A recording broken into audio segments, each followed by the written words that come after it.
ফের কড়া হুঁশিয়ারি শুভেন্দু অধিকারী, কড়া পদক্ষেপের হুঁশিয়ারি দিয়েছেন বিরোধী দলনেতা শুভেন্দু অধিকারী। আজ সন্ধ্যের পর সব ঘরে ঢুকে যাবে, প্রচুর পরিমাণে কেন্দ্রীয় বাহিনী আসছে এবং শান্তিপূর্ণ ভোট করার জন্য যা করার করবে কমিশন, বলছেন শুভেন্দু অধিকারী। কি বলেছেন প্রথমে শোনাবো। ওদের হামলা আর মামলা ছাড়া আর কি আছে?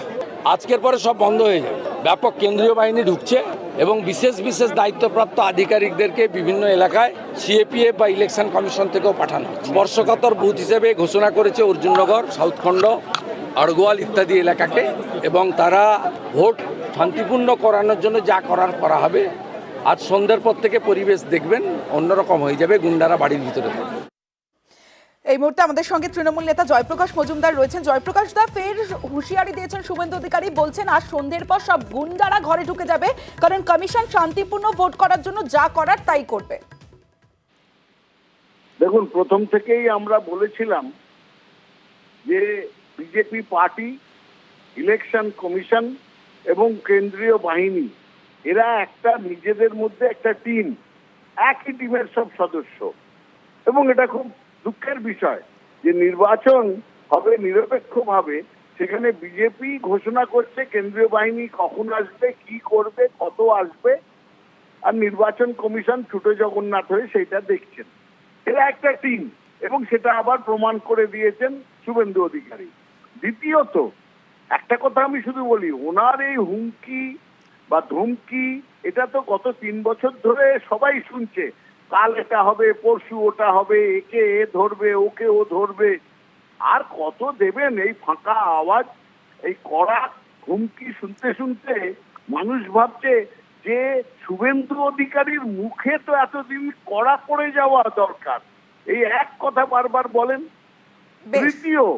তৃতীয় একটি কথা বলে দিই, গতকালের নির্বাচনের পরে সেই অর্জুন সিং বলুন আর ওনাদের ডাক্তার বাবু হাওড়ার যিনি ক্যান্ডিডেট তিনি বলুন, সবাই বলছেন কেন্দ্রীয় বাহিনী কই, কেন্দ্রীয় বাহিনী কই।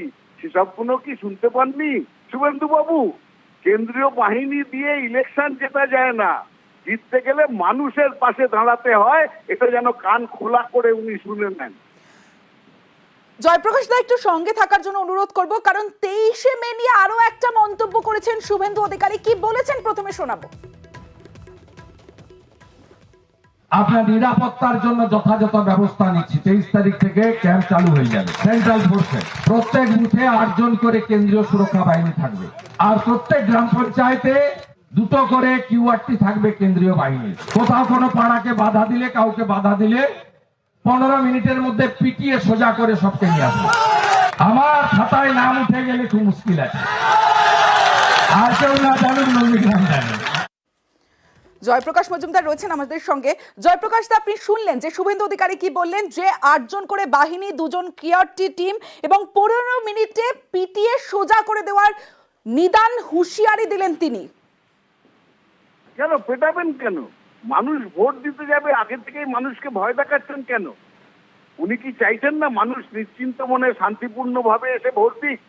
নাকি উনি চাইছেন যে ইউপির যে ঘটনা এখন সামনে এসছে, যে একজন গিয়ে 8টা ভোট দিচ্ছেন দাঁড়িয়ে দাঁড়িয়ে ইউপিতে, সেই ঘটনা বাংলাতেও করবেন? ছাপ্পা ভোটের নতুন কারবারি হয়েছেন এই শুভেন্দু অধিকারী, কেন্দ্রীয় বাহিনীর মাধ্যমে ছাপ্পা ভোট করবেন। কি উদ্দেশ্য আমরা বুঝতে পারছি না। তবে সাবধান, মানুষ ওদের সঙ্গে নেই, সুতরাং সেটা যেন মাথায় রাখেন। বেশ, অনেক ধন্যবাদ আপনাকে।